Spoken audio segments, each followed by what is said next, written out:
Cuando se lanzaron las misiones Apolo, los astronautas que regresaron de la Luna afirmaron que el polvo lunar, el polvo gris parecido a la arena que cubría gran parte de la superficie del satélite, olía y sabía, sí, realmente lo probaron, a pólvora. Pero el material del que está hecho el polvo lunar no se parece en nada a la pólvora. Aproximadamente la mitad de su composición es vidrio de dióxido de silicio de los impactos de meteoritos.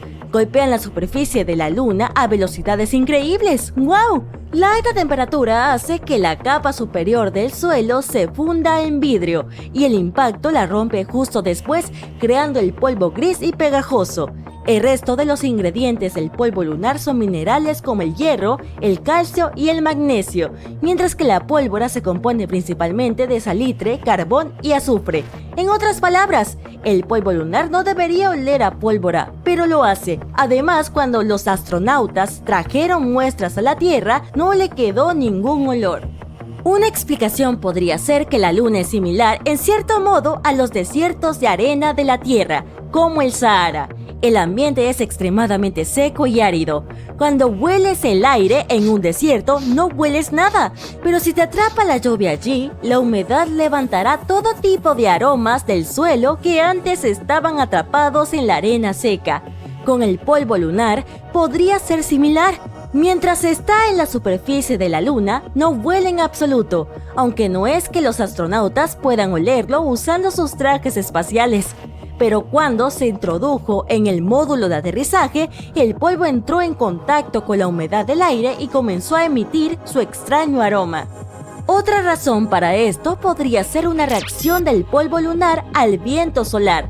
Las partículas ionizadas del Sol golpean la superficie desnuda de la Luna y permanecen allí. No hay una atmósfera espesa que la proteja de esos iones, por lo que viajan libremente hasta el suelo. Son muy livianos, así que pueden volar y evaporarse con el más mínimo empujón. Y cuando los astronautas llevaron las muestras de polvo lunar al módulo de aterrizaje, esas partículas podrían haber comenzado a moverse y emitir el olor específico. Esto también podría explicar por qué las muestras no mantuvieron el aroma cuando se trajeron a la Tierra. Dado que las partículas son tan ligeras, es posible que hayan salido volando de las muestras que ya estaban en el módulo de aterrizaje y cuando se colocaron en recipientes herméticos, quedaron pocos iones o ninguno. Otra explicación es que esos contenedores herméticos no eran tan herméticos después de todo. El polvo lunar son básicamente cristales muy pequeños con bordes muy afilados. Podrían haber hecho pequeños cortes en los contenedores dejando entrar aire y humedad, por lo que las partículas ionizadas se filtraron fuera de ellos. Los científicos creen que deberían estudiar el polvo lunar en la superficie de la Luna para descubrir todo sobre sus propiedades.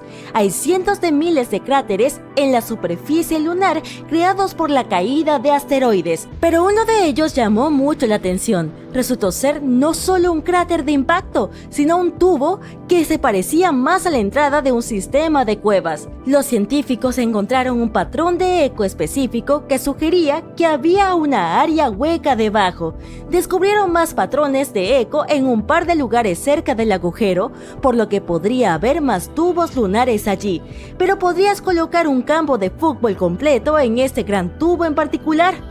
Los investigadores creen que podría haber todo un país de las maravillas geológicas bajo la superficie. Podría ser un buen refugio para los astronautas que lleguen a la Luna o incluso un puerto para una colonia lunar. Nadie logró permanecer en la Luna durante más de 3 días debido a las condiciones del satélite. Amplio rango de temperaturas, atmósfera baja, sin campo magnético que proteja la vida en la superficie de cosas como la radiación o el viento solar.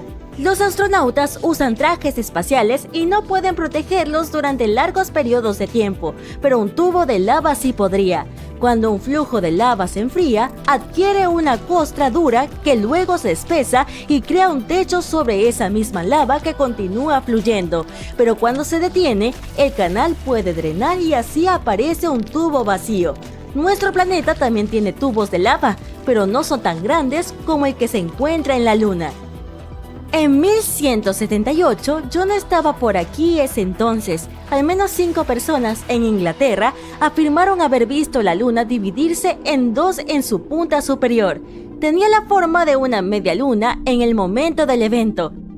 Cuando la grieta se ensanchó, comenzó a arder un fuego, hecho que el único monje que lo documentó describió como una antorcha llameante que brotó arrojando fuego, brasas y chispas.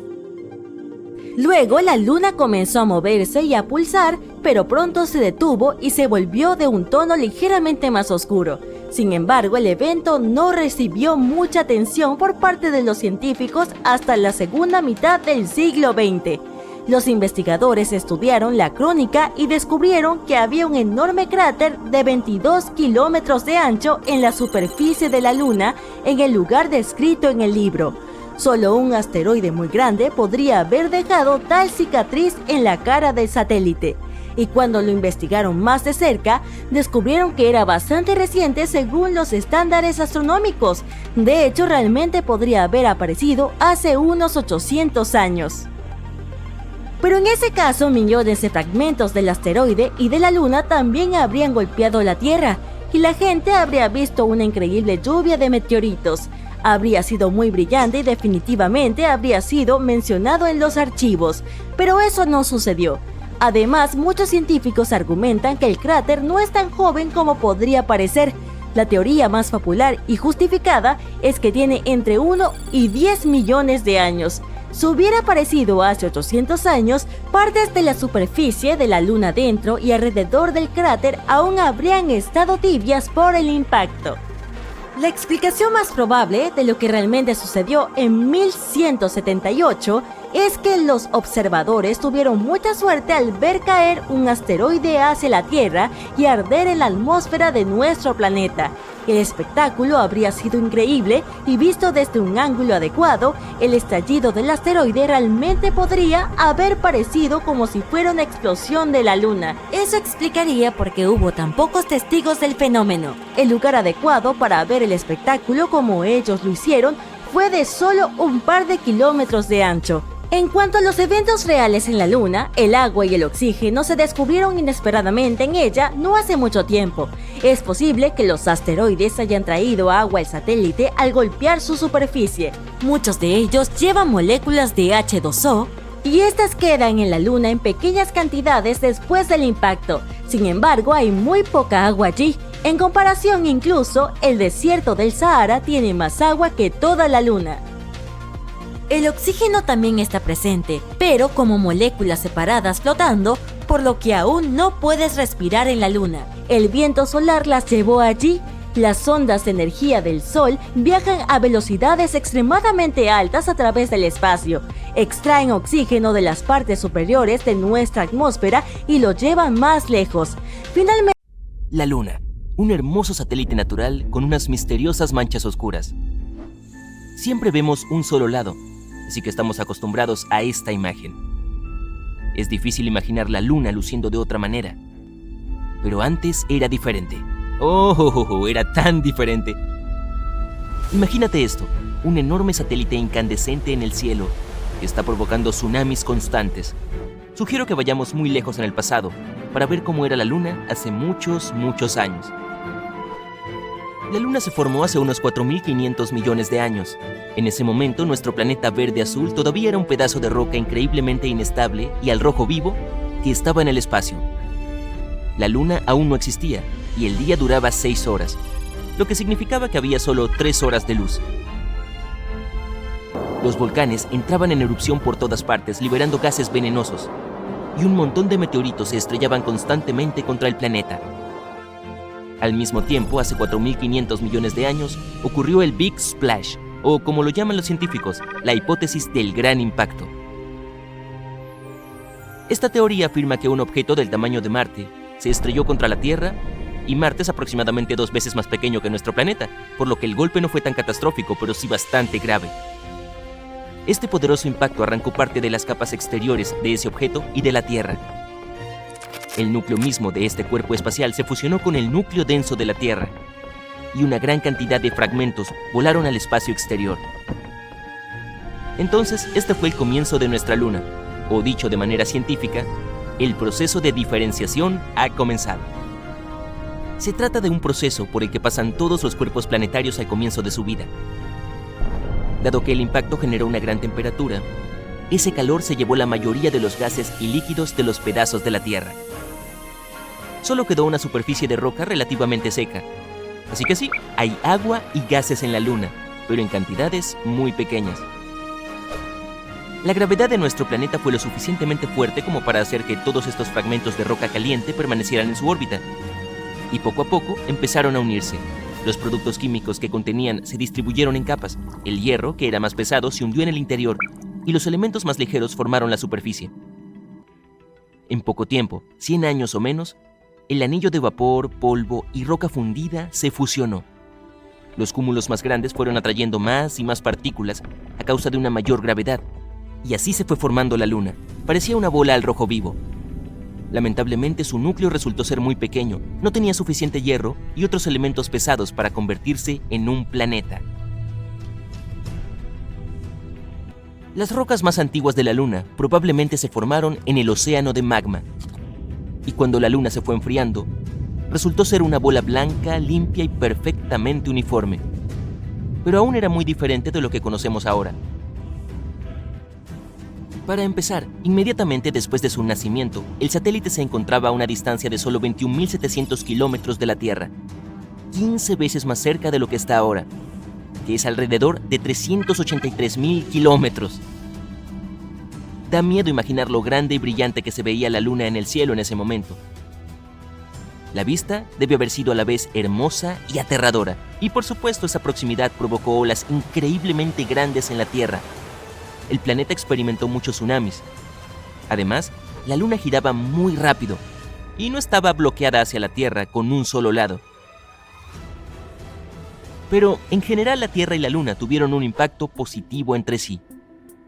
Por ejemplo, fue la Luna la que hizo que nuestro día durara 24 horas. Ahora, el eje de la Tierra está inclinado 23,5 grados con respecto al plano de su órbita alrededor del Sol. Sin la Luna, la Tierra giraba rápidamente, pero gracias al satélite, la inclinación del planeta se estabilizó, lo que dio lugar a una amplia y agradable variedad de climas.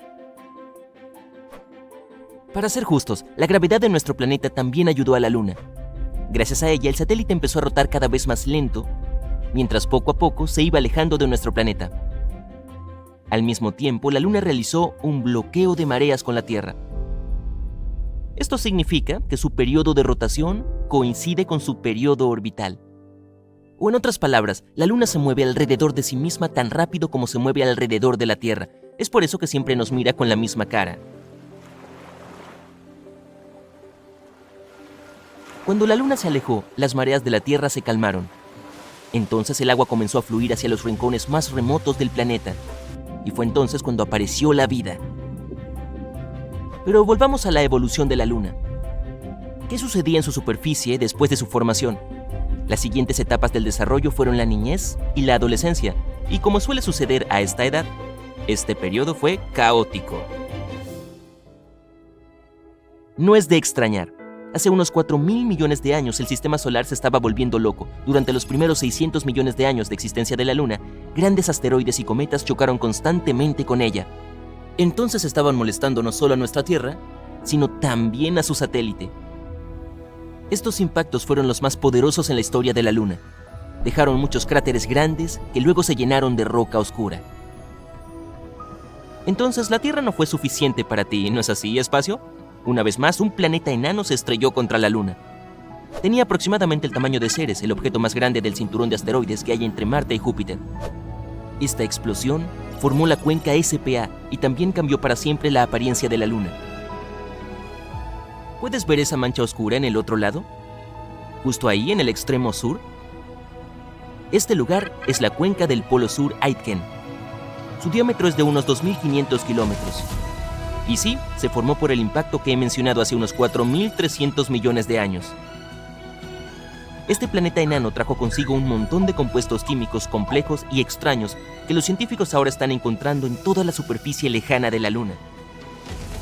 Estos compuestos comenzaron a emitir mucho calor, derritieron parte del manto lunar y, ¡ups!, accidentalmente los volcanes se despertaron. Comenzaron a hacer erupción con furia. una gran cantidad de magma se distribuyó sobre la superficie de la Luna. Muchos años después se enfrió, dejando atrás esas famosas manchas oscuras a las que estamos tan acostumbrados. Se llaman mares lunares. Hay muchos menos cráteres allí que en las tierras altas.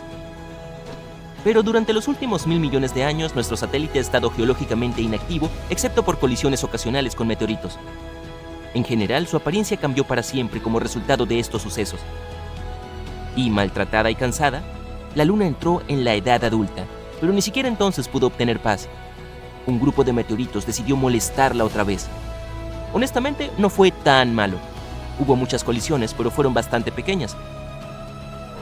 Solo dejaron un montón de cráteres y pozos en la Luna, y tal vez dañaron un poco su manto. Algunas de las colisiones profundizaron los grandes cráteres ya existentes. La corteza de la Luna se estaba volviendo más y más delgada a lo largo de los años debido a todo el caos que estaba ocurriendo. Y ahora llamamos a esta parte superior de la corteza lunar, cubierta de cráteres, las tierras altas lunares. ¿Todas esas zonas blancas y brillantes? Las tierras altas. Pero al final el universo se calmó. Por ahora al menos, y la Luna comenzó a verse como luce hoy. Todavía hay muchas cosas que no sabemos sobre ella. Hay momentos de su historia que los científicos aún no pueden explicar con precisión. Pero continúan estudiando nuestro hermoso satélite. Lo que sabemos nos resulta muy útil porque nos da una imagen más completa tanto de la historia de nuestro sistema solar como del espacio en general. Entonces, esperemos que algún día podamos descubrir todo lo que hay que saber sobre la Luna. Imagina que sales de tu nave espacial y pisas la superficie de la Luna. Bajo tus pies, el suelo está cubierto de un material fino que parece polvo. Es polvo lunar. Miras a tu alrededor y tomas una bocanada de aire fresco. Huele muy diferente al aire de la Tierra, pero sigue siendo agradable. Desgraciadamente, este es un escenario muy improbable. Y una de las razones es que la Luna casi no tiene atmósfera. El satélite natural de la Tierra es demasiado pequeño, menos del 2% de la masa de nuestro planeta. Por eso no tiene un campo magnético lo suficientemente fuerte como para mantener una atmósfera. Pero incluso si la Luna lo tuviera, los vientos solares lo arrastrarían de inmediato. Pero si pudieras visitar la Luna hace 3 o 4 mil millones de años, verías un panorama muy diferente. En esa época, lo más probable es que el satélite tuviera una atmósfera. Se formó en los momentos en que poderosas erupciones volcánicas sacudían el satélite. Los gases se esparcieron por toda la superficie lunar, lo que ocurrió tan rápido que no tuvieron tiempo de escapar al espacio. En aquella época la superficie lunar estaba cubierta de cuencas llenas de basalto volcánico. Imagínate, enormes columnas de magma que se lanzan al aire, caen al suelo y forman flujos de lava. Así es como aparecieron las cuencas de basalto en la superficie de la Luna. En un momento dado, los científicos de la Tierra tuvieron en sus manos muestras traídas de la Luna. Descubrieron que los flujos de lava no solo contenían monóxido de carbono y azufre, sino también los componentes básicos del agua.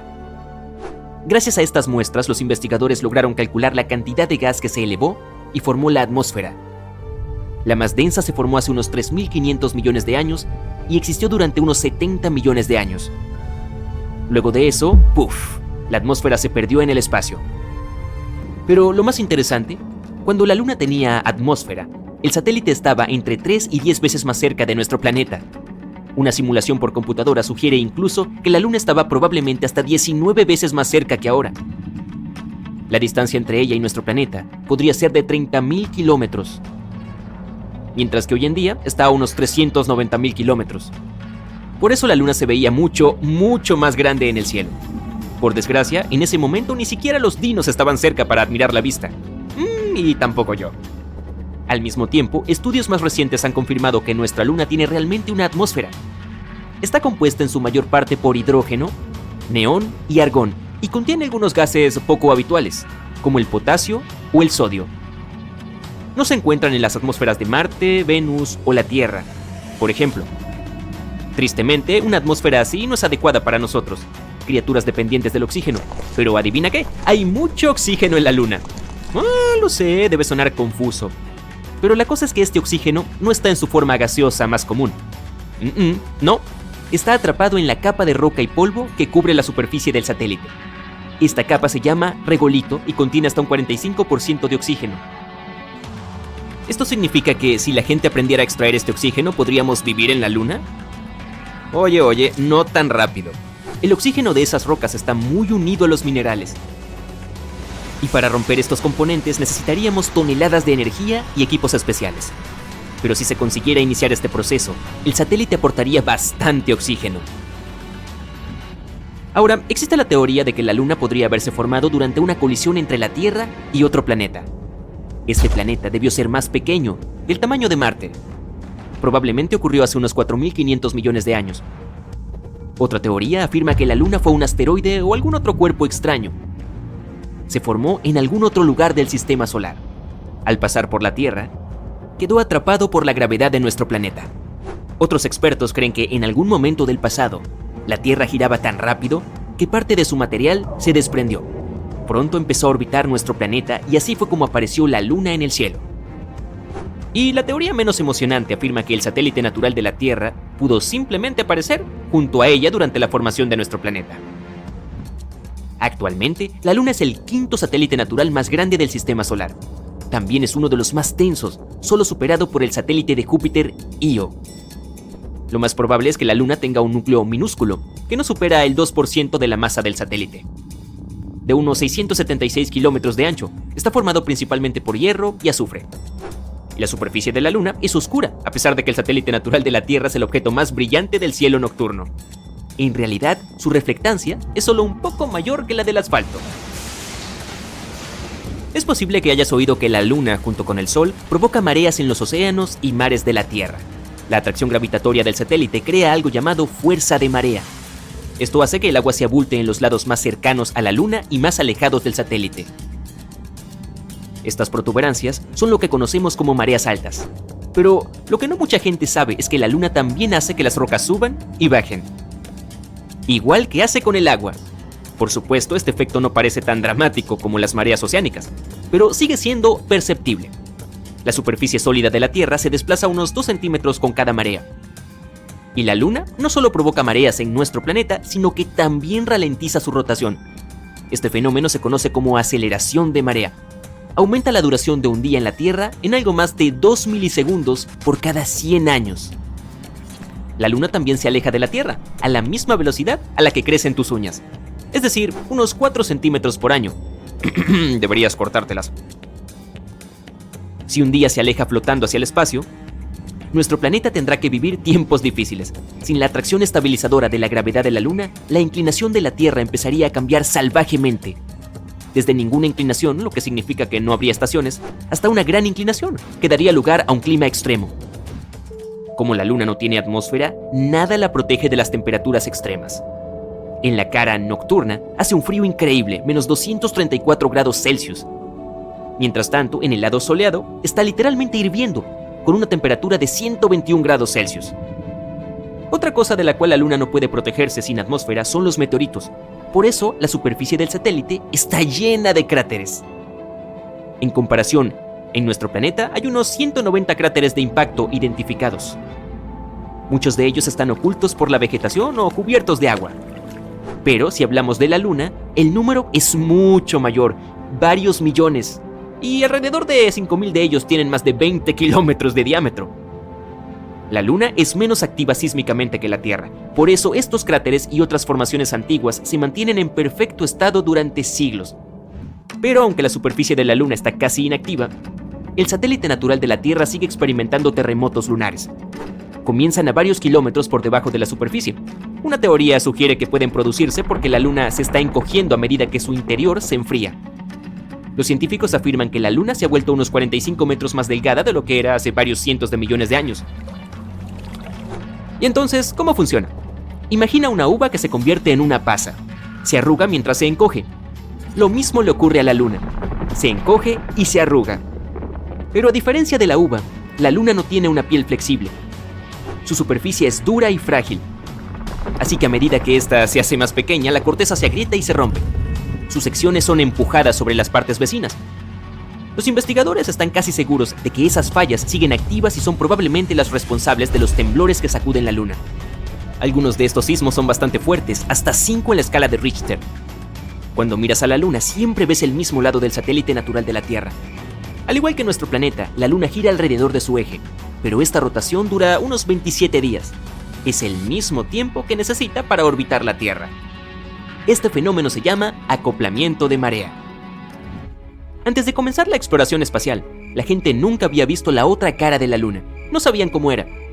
Mientras que su cara cercana está formada principalmente por grandes llanuras que cubren cuencas de impacto. La lejana es escarpada y con cráteres. La corteza es más gruesa y con menos evidencia de actividad volcánica. Por cierto, la Luna no es perfectamente redonda o esférica. Tiene forma de huevo. Cuando la miras, uno de sus extremos pequeños siempre apunta hacia ti. Sí, justo hacia ti. Esa es la razón por la que el centro de masas de la Luna no es su centro geométrico. En realidad, está un poco más de 1,6 kilómetros fuera del centro, como una pelota de golf mal hecha. Este es un cráter típico en la Luna. Está aquí porque hace mucho tiempo un asteroide se estrelló justo contra ella. Sí, un cráter lunar se forma cuando un asteroide, meteoroide o cometa impacta la superficie lunar. Y como pueden ver, ha pasado muchas veces. Pero un cráter se formó de manera muy diferente. ¿Cómo? Bueno, retrocedamos un poco. Hay una hipótesis muy aceptada de que la Luna misma es producto de una colisión, igual que estos cráteres. Pero esa colisión fue mucho más intensa. Ocurrió hace más de 4.500 millones de años, cuando un enorme planeta del tamaño de Marte, llamado Theia, chocó contra la Tierra. Ese evento lanzó un montón de escombros a la órbita. Eventualmente, se unieron para formar la Luna. Ahora, por un tiempo después de eso, la Luna era básicamente una gigantesca bola de lava. Pero como la Luna temprana estaba muy cerca de la Tierra, la gravedad de nuestro planeta la comprimía, haciéndola aún más caliente. Al final, la Luna se alejó, se enfrió y formó una corteza rocosa. Ahora, continuemos. Hace unos 4.300 millones de años, un asteroide del tamaño de un país pequeño como Nepal, mucho más grande que el que exterminó a los dinosaurios, se estrelló en el lado oculto de la Luna. Dejó un enorme cráter llamado la cuenca Polo Sur Aitken. Tiene hasta 8 kilómetros de profundidad y unos 2.400 kilómetros de ancho. Para comparar, es aproximadamente la distancia de la Ciudad de México a Los Ángeles y lo suficientemente profundo para tragarse el Monte Everest. Ahora, los científicos creen que ese impacto pudo haber desenterrado y esparcido material antiguo del interior de la Luna, una mezcla de materiales apodada CREEP, siglas de potasio, elementos de tierras raras y fósforo. Es como una cápsula del tiempo química, de cuando la Luna era un océano de lava. ¿Quieren saber por qué esta área podría ser aún más interesante científicamente de lo que pensamos? Verán, hasta hace poco, los investigadores creían que el asteroide vino del sur, impactando hacia arriba y esparciendo material radioactivo, ese mismo CREEP, alrededor del borde norte del cráter. Pero al observar más de cerca, los científicos descubrieron que el impacto en realidad vino del norte, lo que significa que todo ese valioso CREEP terminó en el borde sur. Y adivinen qué, la misión Artemis 3 de la NASA tiene como objetivo exactamente esa región sur. Los investigadores empezaron a cuestionar la vieja teoría del impacto del sur, cuando compararon el cráter lunar con otros del sistema solar, principalmente la cuenca Hellas de Marte y la cuenca Sputnik de Plutón. Aquí están. ¿Ven? Los tres tienen esta extraña forma de lágrima o aguacate, anchos de un lado y puntiagudos del otro. Y exactamente ese extremo puntiagudo suele indicar de qué dirección vino el asteroide. En el caso de la cuenca Polo Sur Aitken, eso significa que el asteroide impactó desde el norte, no desde el sur. Para confirmarlo, los científicos revisaron datos antiguos de la misión Lunar Prospector de la NASA. Orbitó la Luna en 1998 y 99. Esa nave midió elementos radioactivos en la superficie y encontró altas concentraciones de torio, un componente clave del CREEP, alrededor del borde suroeste de la cuenca. La misión Artemis 3 es el gran plan de la NASA para llevar humanos de vuelta a la Luna por primera vez desde 1972. Si todo sale según lo planeado, el lanzamiento está programado para mediados de 2027, justo después de que termine Artemis 2. Verán, Artemis 2, que se supone se lanzará antes de abril de 2026, será como un ensayo general. Los astronautas orbitarán la Luna sin aterrizar, solo para asegurarse de que todos los sistemas funcionen bien. Una prueba de manejo cósmica. Artemis 3 es cuando las cosas se pondrán serias. Se espera que los astronautas aterricen cerca del polo sur lunar en una de 9 posibles ubicaciones que la NASA ha identificado. El único problema es el tiempo. Artemis 3 ya se ha retrasado varias veces, y también Artemis 2. Artemis 1 se lanzó en 2022. Fue un vuelo de prueba sin tripulación que rodeó la Luna y regresó sin problemas. Así que lo siguiente es Artemis 2, que llevará astronautas reales más lejos en el espacio. Luego viene Artemis 3, la grande. Se supone que los astronautas estarán en la superficie lunar como una semana haciendo cosas científicas antes de regresar a casa. Después de eso, Artemis 4 y 5 construirán y expandirán una nueva mini estación espacial orbitando la Luna. Se llama Gateway. Piensen en ella como una parada en el espacio. Los astronautas pueden acoplarse ahí, vivir en misiones cortas, hacer experimentos y prepararse para aterrizajes. La NASA la está construyendo con ayuda de la Agencia Espacial Europea, Japón y algunos otros. Los astronautas viajarán en la nave Orión, lanzada por el Sistema de Lanzamiento Espacial de la NASA, un cohete enorme, más alto que la Estatua de la Libertad y lo suficientemente potente para enviar personas a la Luna. Para aterrizar realmente, usarán el sistema de aterrizaje humano. Se supone que la Starship de SpaceX llevará a las primeras tripulaciones a la superficie lunar una vez que demuestre que puede aterrizar de forma segura. A largo plazo, la NASA no se detendrá en la Luna. El gran objetivo es de la Luna a Marte. Ojalá podamos usar todo lo aprendido de Artemis para construir una base lunar y eventualmente enviar humanos hasta Marte. ¿Y quién sabe? Quizás cuando la gente aterrice en la Luna, podrán descifrar otro misterio sin resolver. Destellos, brillos o rayos de luz que a veces iluminan nuestro satélite. Profundicemos en este misterio, ¿les parece?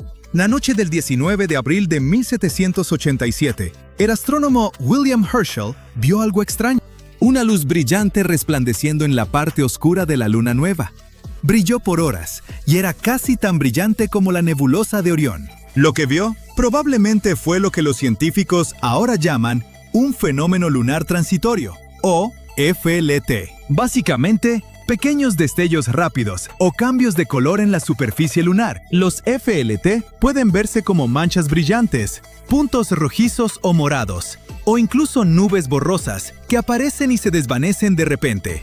En los últimos 2000 años, se han registrado alrededor de 3000 de estos extraños destellos lunares usando telescopios, cámaras, o a veces son sus propios ojos. Entonces, ¿qué está pasando realmente allá arriba?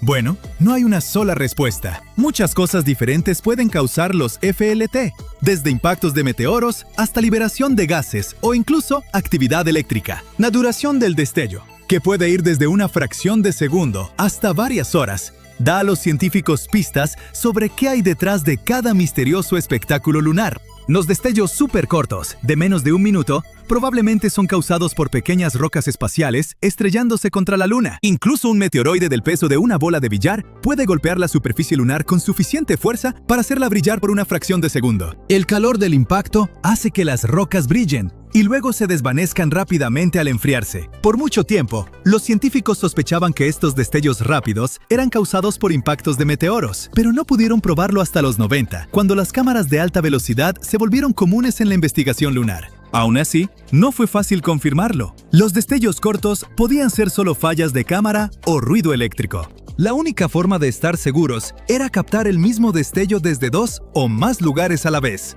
Bueno, eso pasó por primera vez durante la lluvia de meteoros Leónidas, en 1999, cuando los científicos grabaron verdaderos destellos de impacto en la Luna. Después, obtuvimos más pruebas de que la Luna era bombardeada frecuentemente con rocas espaciales, aunque los destellos parecen concentrarse en ciertas áreas, como Oceanus Procellarum, una de las grandes planicies oscuras de la Luna. Eso probablemente es solo por donde han enfocado sus cámaras los científicos. Un estudio de 2024 mostró que los meteoroides en realidad golpean la Luna uniformemente por todas partes. Ahora, los destellos que duran unos minutos probablemente son causados por algo totalmente diferente. Fugas de gas del interior de la Luna. Estudios de 2008 y 2009 encontraron que cuando gas como el radón se acumula bajo la superficie lunar, puede estallar de repente. Oigan, sé cómo se siente eso. Y cuando este gas radiactivo escapa y se desintegra, emite un brillo tenue que podemos ver desde la Tierra. Curiosamente, esos puntos brillantes a menudo coinciden con áreas donde los científicos ya han encontrado niveles más altos de radón. Luego están las luces de larga duración. Permanecen por horas, como el brillo que vio William Herschel en 1787. Un estudio de 2012 sugirió que podrían ser causadas por el viento solar, una corriente de partículas cargadas que viene del Sol. Cuando ese viento solar golpea el polvo lunar, puede cargar las partículas y lanzarlas al aire. Bueno, al espacio, creando nubes de polvo masivas de hasta 100 kilómetros de altura. Estas nubes flotantes podrían doblar o reflejar la luz de estrellas o planetas cercanos, haciendo parecer que la Luna misma está brillando. Así que ojalá obtengamos las respuestas una vez que la misión Artemis aterrice y comience su exploración. Oigan, ya no puedo esperar. La Luna podría estar ocultando billones de dólares en materiales bajo esta polvorienta superficie, y la NASA está a punto de obtener una parte de ello pronto. Su nueva tecnología de perforación lunar acaba de superar su primera gran prueba y podría abrir una frontera completamente nueva: la minería espacial. Esto no es solo un hito científico, sino que podría cambiar la economía de los Estados Unidos para siempre, y tal vez incluso transformar la vida en la Tierra. Eso se debe a que encontraron algo raro en el suelo lunar, algo que podría volverse esencial para nosotros en el futuro: el helio 3. Muy bien, entonces conoces el helio, ¿verdad? Es el gas que hace que los globos de cumpleaños floten. Pero el helio 3 no es eso, es un isótopo especial del helio, lo que básicamente significa que tiene el mismo número de protones, 2 por cierto, pero un número diferente de neutrones. En términos químicos es raro, como súper raro. Aquí llega la parte triste. La Tierra tuvo helio 3 en su momento, de hecho, una gran cantidad, pero durante la formación de nuestro planeta mucho se escapó al espacio. Resulta que es súper ligero, así que no se quedó. Pero aún no podemos encontrarlo aquí y allá, principalmente dentro de nuestro planeta. Me refiero a que hay algo de él literalmente atrapado bajo tierra, o incluso mucho, como podrían sugerir algunos estudios recientes. Sin embargo, el problema de extraer helio 3 es caro, limitado y sumamente difícil. Tan difícil, de hecho, que obtenerlo de la Luna de repente suena como un paseo. Para comprender por qué extraer helio 3 en el espacio podría ser más fácil, debemos comparar rápidamente la Tierra y la Luna. Entonces, aquí está el Sol, ¿verdad? Esta enorme bola de fuego en el cielo constantemente lanza toneladas de helio 3. Cuando esta llega a la Tierra, el campo magnético de nuestro planeta actúa como un escudo gigante invisible. Básicamente le dice no, aquí no, y desvía la mayoría de este material. Pero la Luna no tiene un campo magnético amigable y protector como el de la Tierra, así que cuando el helio 3 llega a la Luna, impacta directamente en la superficie y queda atrapado en el regolito lunar. Me refiero a esa capa suelta de polvo, suelo y escombros rocosos que cubre la Luna. Y podría haber toneladas de ello, literalmente. Algunas estimaciones lo sitúan entre 1 y 3 millones de toneladas de helio 3. La mejor parte es que probablemente casi todo está justo en la capa superior del suelo lunar. Así que en lugar de perforaciones intensas, podría ser tan fácil como simplemente recoger un poco de polvo lunar. Es por eso por lo que muchas personas piensan que obtener helio 3 de nuestro satélite natural podría ser mucho más fácil e incluso más barato que excavar profundamente bajo tierra aquí en nuestro planeta. Ahora probablemente estés pensando, ¿por qué pasar por todo ese lío? Es decir, si no funciona para los globos de cumpleaños, ¿cuál es la importancia del helio 3? Bueno, para empezar, ya se está utilizando en tecnología médica avanzada como en resonancias magnéticas y rayos X, pero aquí está el verdadero cambio de juego.